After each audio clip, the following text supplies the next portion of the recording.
It was emotional and I shed tears. Don't worry about it.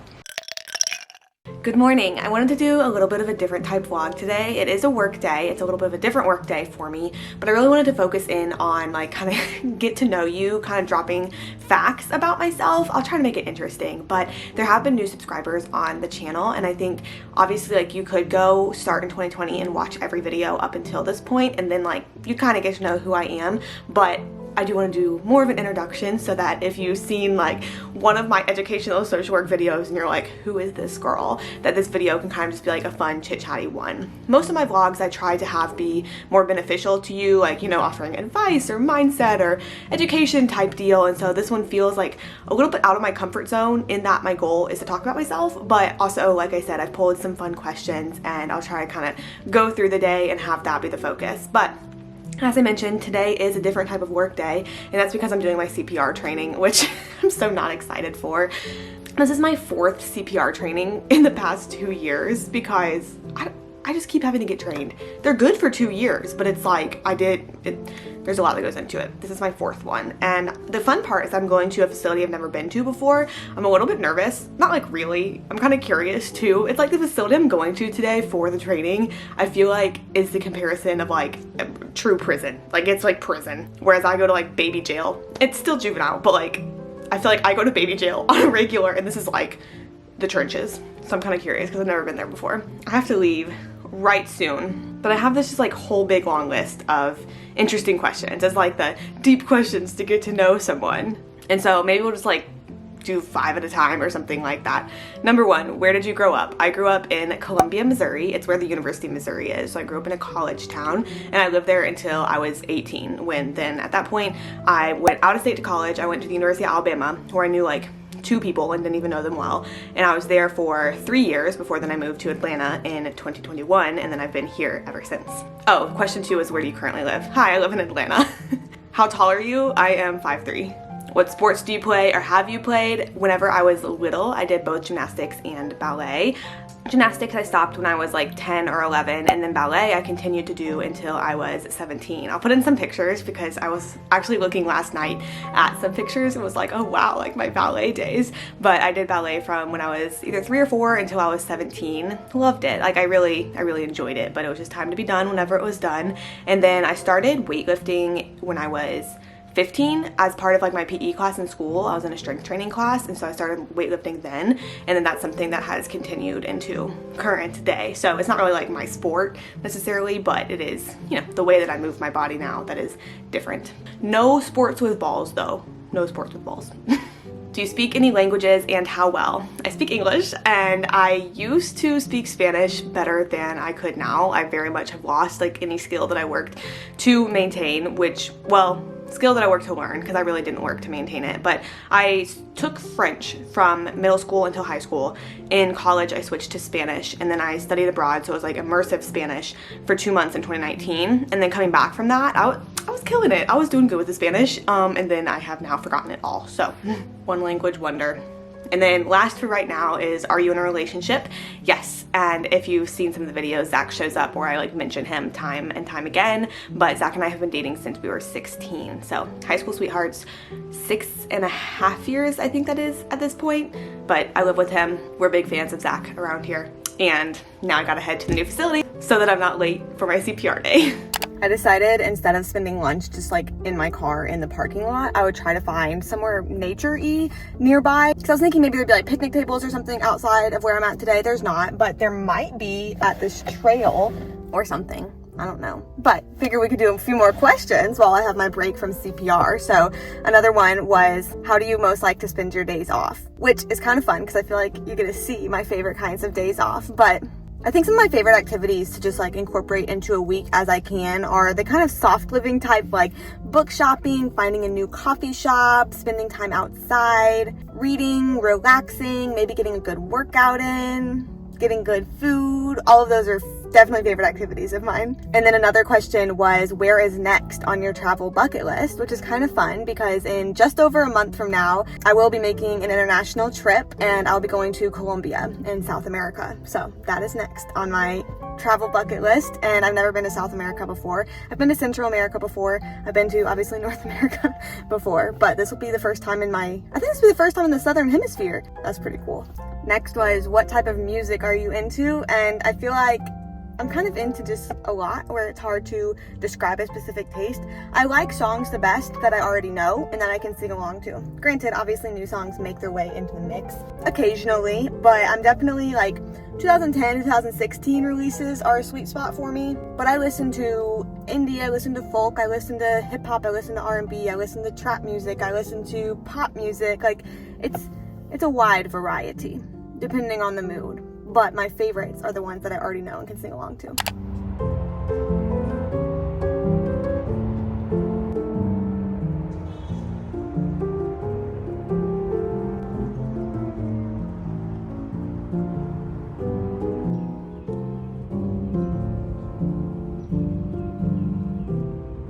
Okay, a few more questions. I went out on the trail for a little bit and then am back now, but a few more questions. Do you have any siblings? I have 2 sisters. One is 4 years older than me, one is 5 years younger than me, so I am in the middle. The older one lives in Colorado. We went to her wedding in September. There's a vlog on that. And the younger one lives in Missouri and is graduating high school in May of this year. Do you have any bad habits?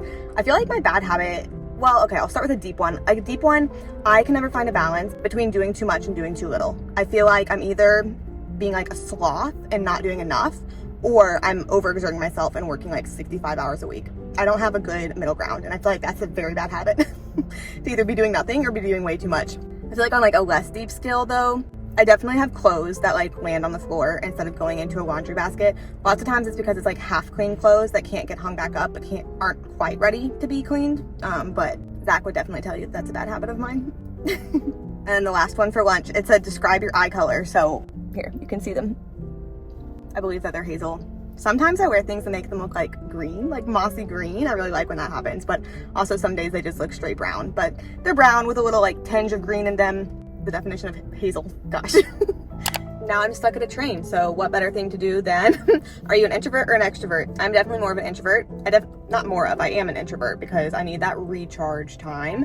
And then what was the last thing you read? A guitar. And I'm doing a reading vlog for this over on my booktube channel, so that will be coming out once I'm finished with it, if that interests you at all. And then asked, what's your favorite ice cream flavor? Unfortunately, I need non-dairy ice cream. I didn't always in my life, but somehow I developed a intolerance of some sort, and so my favorite is mint chocolate chip, but I don't feel like there's always good non-dairy options for that. But I feel like the non-dairy Ben & Jerry's I usually enjoy. Sometimes the non-dairy Halo Top, but not that often, because they don't always taste that good. The So Delicious non-dairy options, I like those for ice cream as well. The little questions ask, what was your first job? Did you like it? And like, what jobs have you had since? So my very first, like, I babysat whenever I was young. My first like actual employed job was at a grocery store, and I was a checker there. I bagged first and then I checked, and I did really like it, but also it was like one of the highest paying jobs for 16-year-olds that was like in my town, I felt like. So it was nice to get those paychecks at 16 and have money of my own. But I worked there from 16 until maybe like 18. And then when I was 19 and in college, that's when I started working at Juice Bar, which was like smoothies, smoothie bowls, juices, some snack type deal. That one was fine. It was a lot of work and paid less for what it was too. But it was a small business, so there would be most like 2 people ever working at a time doing basically everything. My senior year of college, I began to become a desk assistant at a dorm desk that was on campus, which is in vlogs. I used to wake up at 3:30 in the morning because I would work from 4 a.m. to 8 a.m. every day of the week, like Monday through Friday, like the days of the week. But then after that, whenever I first moved to Atlanta, I became a preschool teacher, which was fine, but I definitely had issues with it, and that is also in vlogs. And then after that, I became a tutor with SAT and ACT tutoring, which was online, and that was from September 2021 until just this past January is whenever I resigned from that job. And then I began my current job that I'm at June of last year. So that's all of my working history. Fun fact about me is that my CPR certification has been renewed. I made it through 8 hours. It's basic life services too, so it's like watching videos about what to do with a bee sting, what to do with an electrical burn, what to do with poison, what to do if you get impaled, that kind of thing. What are your hobbies and why did you get into them? So YouTube is a big hobby of mine and kind of becoming a second job as well. But I got into it November 2020 and it was a thought in my head for long before it was actually in action that I started making videos. But what really pushed me like over the edge to begin, I think, was whenever I was applying to grad school as a social work major. I was in my senior year and I was applying to grad school and I kept looking, like I kept searching MSW day in the life, social worker day in the life, day in the life of social work grad student, content like that, and I just couldn't find a lot. There were some people that I would find and that I would watch over and over again, like social work scrapbook I would watch over and over again, but honestly beyond her at the time I wasn't finding many more than that. So I kind of felt that by beginning a YouTube channel, like there had to be other people like me in this world who were wanting those kinds of videos, who were wanting that kind of content. And so if I could make videos that would be beneficial to people while also just having fun doing it, because I'm not going to sit here and pretend that all of my videos are like, oh, so super beneficial, educational, anything like that. Like I try my hardest with my videos, but sometimes that means that, you know, they're just fun. They are more personal life than strictly like, oh, social work, but that definitely is a backbone of the channel. And my very first video that I posted was like why I'm here introduction, and I remember I did that. It's like a minute and a half long, but I did that because it felt weird just posting a video without like any context to who I was or like what was going on. So I remember I posted an introduction, and then my very first video was day in the life of a school social work intern, which is still on the channel and is to this day one of my most viewed videos. Not right off the bat, it took a while to get there. I started with that one, and then I did an ecological systems theory video, which I'm pretty sure like 300 of you are here from that video specifically.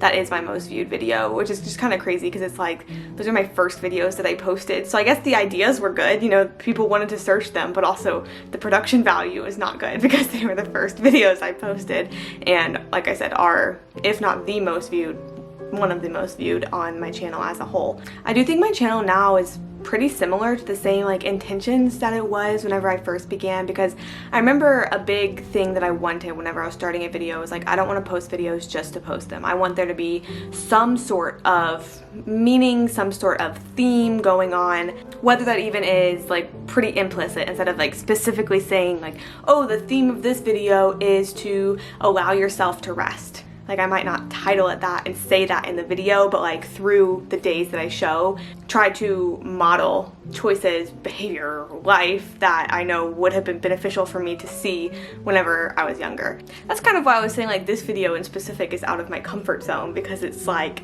the only benefit from this video is, hi, this is me.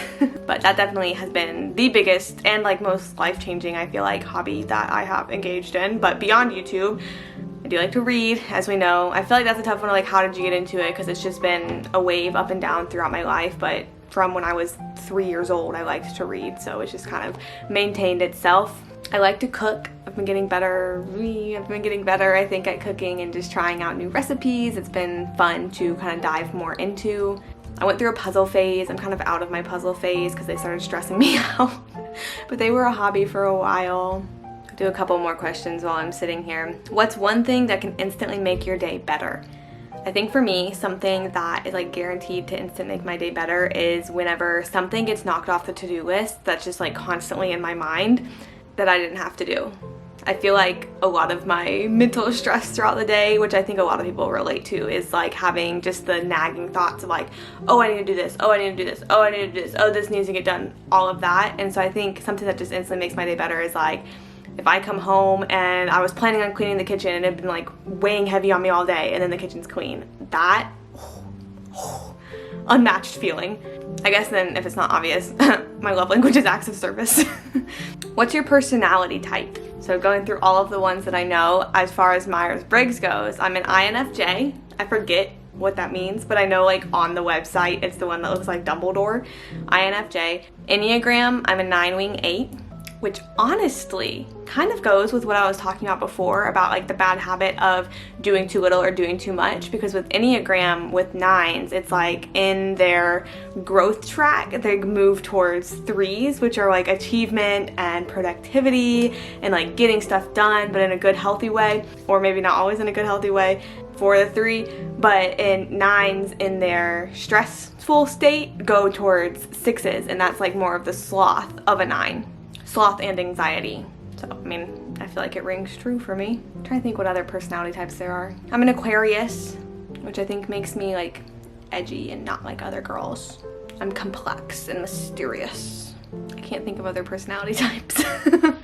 I made dinner, I went and worked out, I showered, and now I figured we'd do like kind of a rapid fire to end out. Rapid fire of the questions to end out. How long is your commute? I drive about 30 minutes regularly, but then whenever I do extra help, it's like 50, 55. So not the longest commute, but like relatively long. What's your favorite thing about your current job? Job questions are going to be deep at this time, you know, but my favorite thing about my current job is the clients that I work with and seeing their strength and their resilience. What annoys you the most about your current job? The system within which I work, the justice system. More than annoys. What type of role do you want to take on after this one? This obviously is still in the works, both in like what I'll take directly after, but then also like career trajectory wise. But I am starting to realize that I think what I want in a future social work job may be very different than what I would have gone into the field thinking I wanted. And I'll probably speak more on that like once I actually figure it out myself. But I've been trying to reflect on parts of the day that energize me versus entirely drain me. And there's like certain parts of the day that entirely drain me that I think I would be okay if that part is left out in future jobs. And it's something that I would have thought I would be spending a lot of time doing. I get that's vague, sorry, but just thinking like tracks of social work, like where headed in the future. It might be different than what I've spoken about before. So, okay, rapid fire for the end. When was the last time you cried and why? I shed a couple tears when I was watching TikTok today because there was a video of an 18-year-old boy reuniting with his biological mom after not knowing her. It was emotional and I shed tears. Don't worry about it. What's the weirdest thing you do when you're alone? I definitely talk to myself. Audibly, out loud. But the thing is, because I know people are like, oh, well, do you answer? You know, like, oh, do you have full conversations with yourself? No, I don't even always say full sentences. It'll be like, I'll be having a thought in my head and then the second half of it will come out loud. Or I'll be like practicing something I'm going to say, but like out loud. I don't realize I'm doing it, but I never do it whenever other people are around to hear me. Do you have any recurring dreams? Yes. I've been having nightmares about my current place of work. That's how you know it's time to go. What's a moment you would relive? I would relive skydiving. I did it when I was 19 and it was such a surreal experience that I absolutely loved. I really liked the free fall because so you free fall for about 60 seconds and then they release the parachute and then you parachute the rest of the way down, which is like 10 minutes, maybe not that much. And the free fall was amazing. It was the best. I didn't like the parachute part as much because I started to get a little bit motion sick because at that point you're suspended, so like you feel it more, whereas when you're free falling, like genuinely a surreal experience. Obviously very glad that they did the parachute before I got to the ground, you know, but that was amazing. I would relive that. I don't know if I would necessarily go skydiving again because it was like so perfect in that one instance, that one day, you know. I get this was a weird video, so thanks for sticking around. I feel like on YouTube, it's not like you don't know me because obviously like I post videos so you see me for like 30 minutes each week, but I almost feel like with videos you almost get more of the like authentic inner thoughts part than you would if like we were friends, you know, just like hanging out or whatever, because you know like my inner turmoil, but you don't necessarily know like which flavor I would pick going to an ice cream shop or something like that. So I think this is kind of fun. Obviously I won't do videos like this too often that's literally just like spewing facts about myself, but I hope that it was like enjoyable to you. If you made it to the end, leave a little flower bouquet emoji, just because I think that one's really pretty. It's become one of my favorite emojis recently. But I hope you got like a little different of a picture into who I am, and we'll be back to regular programming coming soon. In the meantime, be kind to yourself, take care of yourself, find joy in every day, and I'll see you next time.